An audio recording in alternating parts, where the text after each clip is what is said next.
사무엘하가 이제 오늘 이제 본문은 마무리가 되고요. 다음 주가 우리 12월 2024년 마지막 금요 예배거든요. 다음 주일에 이제 사무엘하 전체를 정리하는 시간, 아니 다윗 일생 전체를 한번 돌아보고 우리가 어떤 것들을 배울 수 있는지 한번 요약하는 시간을 가지려고 해요. 그래서 제가 보니까 사무엘상을 작년 3월 달에 설교를 시작을 했더라고요. 그래서 거의 2년에 걸쳐서 다윗의 삶을 우리가 다 볼 수 있게 되었습니다. 자, 그래서 이제 24장 우리가 마지막 장을 왔는데 24장이 좀 어렵습니다. 24장에는 우리가 풀기 어려운 문제들이 몇 가지가 이제 좀 들어 있어요.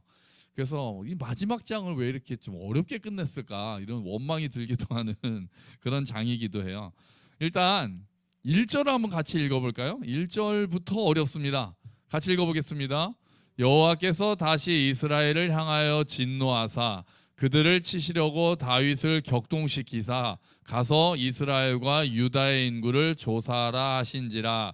아멘. 자, 일단 하나님이 화를 내시는 장면이 시작이 되죠. 우리가 지난번에 제가 말씀드렸는데 뒷부분에 22장, 23, 4장은 시간 순서가 아니라 언제 일어났는지 모르는 일이었다고, 모르는 그런 구절이라고 말씀을 드렸어요. 그래서 이 사건이 언제 일어났는지는 모르는데요, 하나님이 일단 화가 나셨습니다.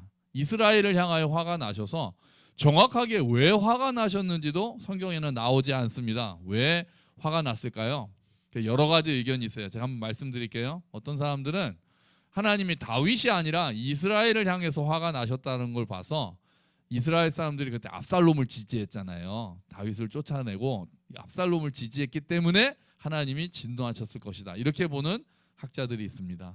또 어떤 학자들은 그게 아니라 나중에 인구조사를 하는 모습을 봤을 때 이미 이스라엘이 하나님을 의지하기보다는 자기의 힘을 의지하는 모습으로 이렇게 가고 있었기 때문에 하나님이 화가 나셨을 것이다, 이렇게 보기도 하고요. 또 이게 마지막에는 결국 성전을, 제사를 드리는 걸로 끝나잖아요. 아까 우리가 보았듯이. 그래서 성전을 짓지 않아서 하나님이 화가 나셨을 것이다, 이렇게 보는 유대인 학자들이 있습니다. 어떤 것이 정확하게 모르고요. 저는 이제 알 수 없는 뭔가가 있었다, 그냥 이렇게 보는 스타일입니다. 성경에 기록이 안 됐고 뭔지는 잘 모르겠지만 어쨌든 하나님이 화가 나셨어요. 그런데 우리가 그것도 좀 어렵잖아요. 왜 화가 나셨는지가 안 나왔으니까. 근데 또 더 어려운 문제는 하나님이 다윗을 격동시켜서 진노하셔서 이스라엘을 치기 위해서 다윗에게 인구조사를 시키신 것으로 나옵니다. 그런데 똑같은 장면이 있는 역대상에는 하나님이 그렇지 않으시고 사탄이 다윗을 충동질해서 인구조사를 시켰다, 이렇게 나오거든요. 똑같은 사건인데 사무엘하에서는 하나님이 시키셨다고 나오고 역대상에서는 사탄이 시켰다고 나오는 거예요. 그래서 많은 학자들이 굉장히 괴로워합니다. 그래서 왜 그러느냐? 그래서 이걸 두 개를 이제 어떻게든 합치려고 하면은 결국은 이렇게 됩니다. 이렇게 돼요. 그러니까 우리를 괴롭히는 거는 사탄이 하는 일이잖아요. 그런데 사탄이 하는 일이 하나님의 주권 밖에서 일어나는 일이 아니라 그것 또한 하나님의 주권하시는, 허용하시는 뜻 안에서 이루어지기 때문에 실제로는 사탄이 하나님의 뜻 안에서 다윗을 충동질해서 인구조사를 하게 했고 하나님께서는 그것을 허용하셨다, 이렇게 합치는 게 가장 무난한, 그래도 문제가 있습니다만 그래도 두 가지를 합치는 건 그 정도로만 되는 거예요. 그러니까 하나님께서 이스라엘에게 진노하셔서 이스라엘에게 징계를 하시기 위해 사탄이 다윗을 꿰어서 인구조사를 하는 것을 하나님이 막지 않으셨다. 우리가 출애굽기를 볼 때 바로가 마음을 강팍하게 하잖아요. 그런데 어떤 구절은 하나님이 바로의 마음을 강팍하게 하셨다, 이렇게 나오잖아요. 바로가 어떨 때는 자기의 마음을 강팍하게 한 것으로 나오고 어떨 때는 하나님이 바로의 마음을 강팍하게 하셨다, 이렇게 나와서 이거 두 개가 어떻게 구분되느냐? 그래서 우리가 어떻게 보냐면 바로가 먼저 자기의 마음을 강팍하게 하고 그 다음부터는 하나님이 막지 않으셨다고 보는 거거든요. 하나님이 내버려 두셨다. 하나님이 일부러 바로의 마음을 막 강팍하게 하신 것이 아니라 바로가 자기의 마음을 강팍하게 하는데 하나님께서 그냥 내버려 두셨다는 것을 그렇게 표현했다고 보거든요. 그러니까 여기도 하나님이 직접 다윗한테 야, 너 이렇게 해서 이거 해라 막 이렇게 하신 게 아니라 사탄이 그렇게 하는 걸 하나님이 아시고도 이스라엘을 징계하기 위해서 막지 않으셨다, 이런 정도로 보고 있습니다. 자, 그러면 실제로 그래서 어떤 일이 일어났느냐? 다윗이 인구조사를 시작합니다. 사탄이 꿰는 거죠. 사탄이 야 다윗아 인구조사해. 하나님 막지 않으셨어요?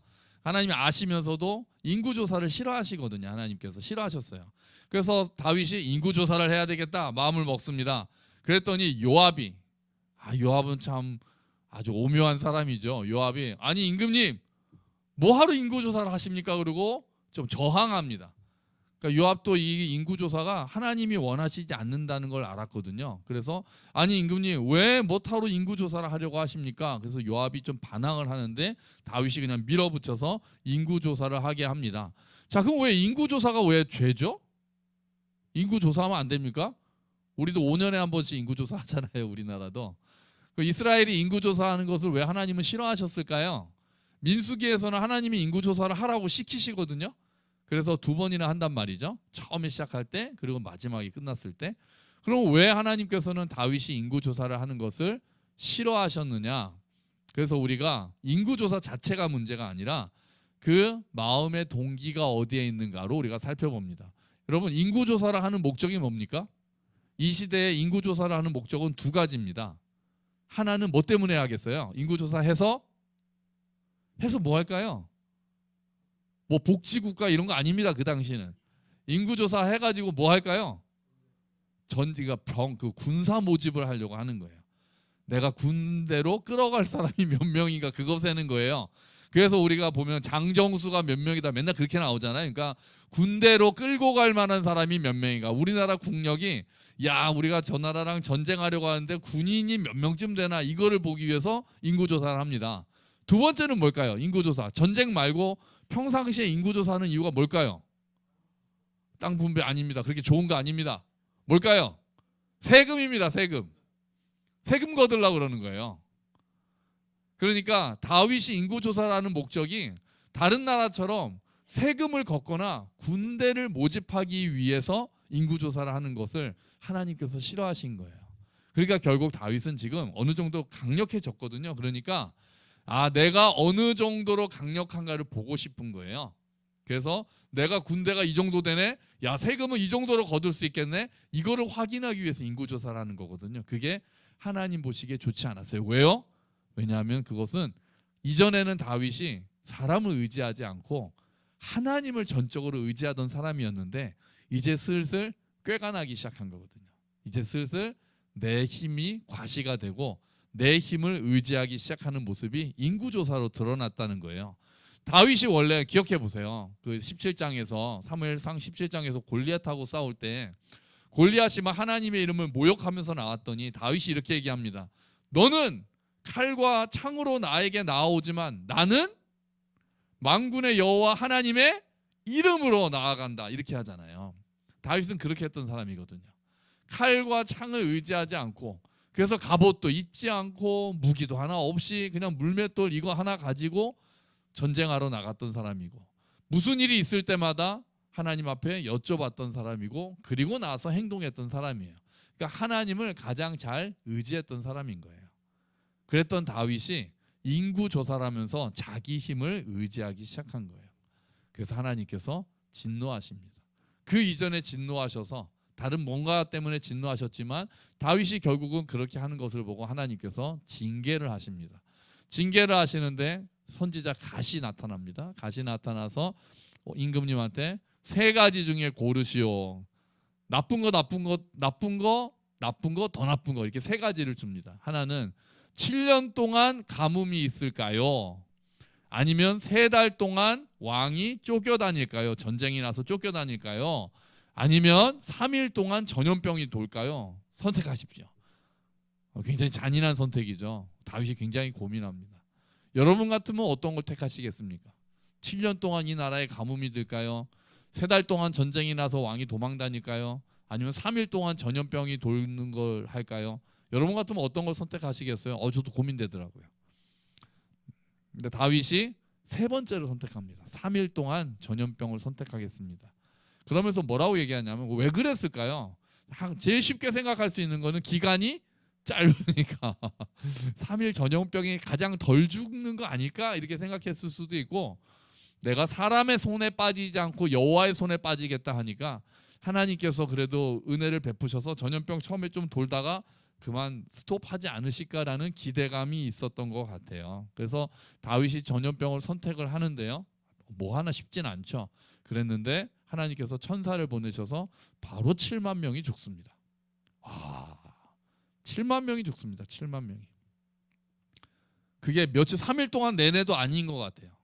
바로 7만 명이 죽고, 그랬더니 다윗이 그것을 보면서 대성통곡을 하면서 하나님, 내가 잘못했으니까 백성들을 치지 마시고 나와 내 아버지의 집을 치라고 간구합니다.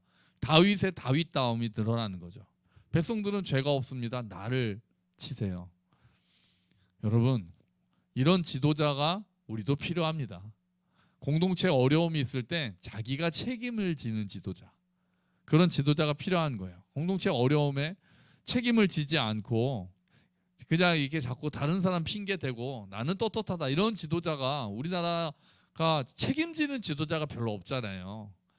그게 이제 정치가 이제 정치의 후진성을 보여주는 게, 진짜 내가 설사 잘못하지 않았더라도 공동체를 위해서는 그냥 내가 책임을 지고 가겠다. 지금 요새 뭐 군인들 하는 거 보니까 내가 책임질 테니 유능한 부하들은 건드리지 말아달라. 잘못된 결정으로 잘못했지만 그런 모습은 그래도 좀 낫네 이런 생각을 하게 하는, 다윗이 지금 그런 거거든요. 처음에 다윗이 잘못했거든요. 그런데 공동체에 어려움이 있으니까 그래도 자기의 잘못을 인지하고 내가 책임지겠다, 나와 내 아버지의 집을 징계를 내려달라고 이제 사정하는 장면이 나와요. 자, 그래서 하나님께서 어쨌든 딱 그 재앙을 멈춰 주십니다. 그리고 갓을 통해서 다시 한번 다윗이 죄를 용서받을 수 있는 길을 여시죠. 제사를 드려라. 아라우나의 타작 마당에 가서 제사를 드려라. 제단을 쌓아라. 그렇게 해서 다윗이 그에 따라 제단을 쌓고 화목제와 번제를 드리고 나니까 재앙이 딱 그칩니다. 제사를 드렸더니 그친 거예요. 희생 제사를 드려서 그 재앙이 그치게 됩니다. 자, 사무엘서 저자는 왜 이렇게 좀 복잡하고 다윗에게 있어서 별로 좋지 않은 이야기를 마지막에, 그래도 마지막은 좀 좋은 이야기로 끝이 났으면 좋을 텐데 왜 그러지 않았을까요? 그러니까 저자는 다윗의 어떤 위대함을 찬양하고 싶었던 게 아닌 거예요. 사무엘서를 쓰면서. 다음 주에도 이 이야기가 또 나오겠지만 다윗이 정말 영웅이다, 이 얘기를 하고 싶었던 게 아니에요. 오히려 다윗의 인간적인 한계를 보여줍니다. 그래서 누구를 기대하게 만드는 거예요? 예수님을 기대하게 만드는 거예요. 진짜 다윗이 아무리 훌륭한 왕이라고 해도 인간적인 약점이 너무 많고 너무 실수를 많이 하니 우리가 궁극적으로 바랄 분은 예수 그리스도밖에 없다는 것을 성경은 보여주고 있는 거예요. 다윗은 오늘 이야기에서 하나님을 의지하지 않는 어리석은 모습으로 재앙을 자초하기도 하지만 자신이 책임을 또 지려고 하는 왕다움을 다시 회복하기도 합니다. 이렇게 사람이 복잡합니다. 다윗은 복잡하고 우리도 복잡합니다. 나쁘기만 하고 좋기만 하고 그런 사람이 어디 있겠습니까? 좋기만, 좋은 점들도 있지만 약점들도 있고, 또 나쁜 점이 많은 사람도 따져보면 장점도 있고, 인간이 이렇게 복잡한 존재라는 것을 다윗을 통해서 성경은 다시 한번 보여주는 거죠. 하지만 결국 그래서 재앙을 그치게 한 것은 하나님의 은혜였습니다. 3일 내내 가지 않았던 것 같아요. 그냥 하나님께서 다시 한번 재앙을 피할 수 있는 방법을 내려주셔서 제사를 드려라 이렇게 하시고, 그리고 다윗이 제사를 드렸더니 재앙을 그치게 하신 거죠.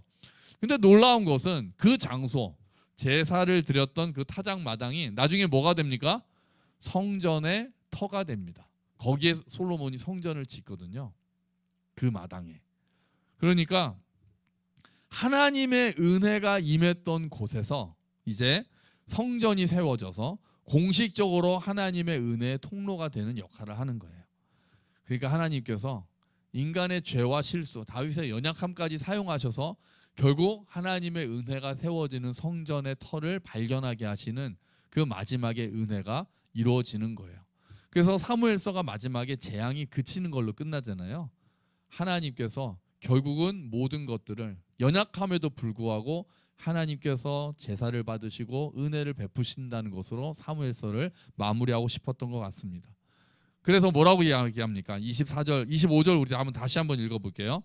그곳에서 여호와를 위하여 제단을 쌓고 번제와 화목제를 드렸더니 이에 여호와께서 그 땅을 위한 기도를 들으심에 이스라엘에게 내리는 재앙이 그쳤더라. 아멘. 제사를 드렸더니 이제 하나님께서 그 땅을 위한 기도를 들으셨다. 이렇게 말씀하십니다.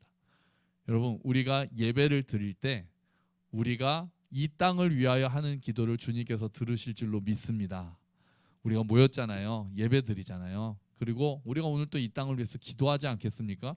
지금 혼란스럽고 지금 굉장히 급박하고 어떻게 될지 모르고 지금 어려운 이때, 이 연말 이때 정말 오늘 우리가 하나님께 예배를 드리고 제사를 이미 예수님께서 완성하셨으니 우리가 그 감사하는 마음으로 예배를 드리고 그리고 이 땅을 위해서 기도할 때 하나님께서 이 땅을 지켜주실 줄로 믿습니다.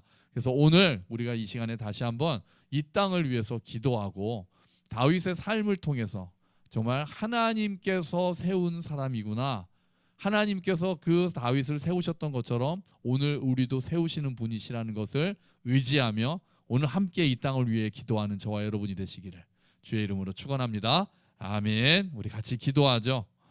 주님, 다윗의 실수에도 불구하고 다윗을 세우셨던 하나님, 우리의 연약함에도 불구하고 오늘 우리도 세우실 줄로 믿습니다. 주여 도와주시옵소서. 우리 함께 기도하겠습니다.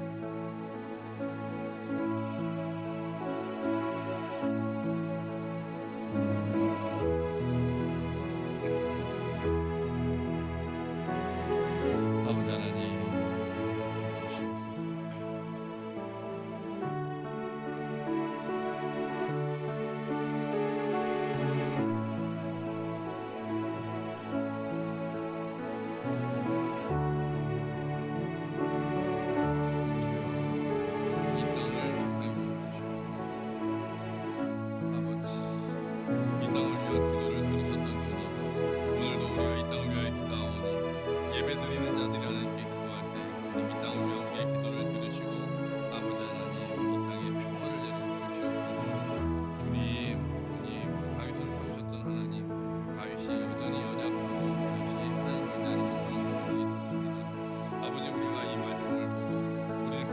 하나님을 의지하는 삶을 살게 하시고 정말 우리가 교만해지지 않도록 지하지 않도록 도와주시옵소서.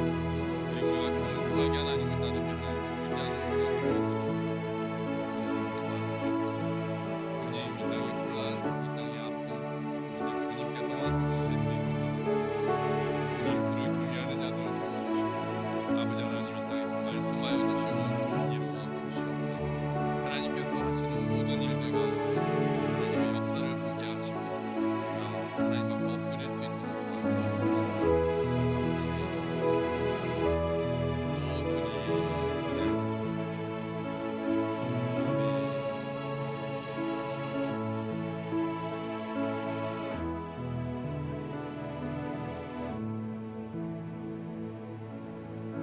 하나님 아버지, 다윗의 연약함에도 불구하고 다윗을 용서하시고 다윗의 실수에도 불구하고 다윗을 세우신 하나님을 찬양합니다.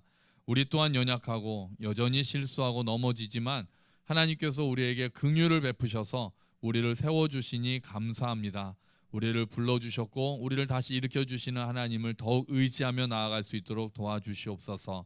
다윗이 제단을 쌓고 제사를 드렸을 때 그 땅을 위한 기도를 하나님께서 들으시고 재앙을 그치게 하셨습니다. 주님, 오늘 우리가 예배를 드리며 이 땅을 위해 기도하겠습니다. 주님, 우리의 예배를 받으시고 우리가 이 땅을 향하여 하는 기도에 응답하셔서 이 땅에 정말 하늘의 평강을 내려주시고 이 혼란들이 빨리 수습되고 우리나라가 회복될 수 있도록 주님 도와주시옵소서. 감사합니다. 주님, 예수님의 이름으로 기도합니다. 아멘.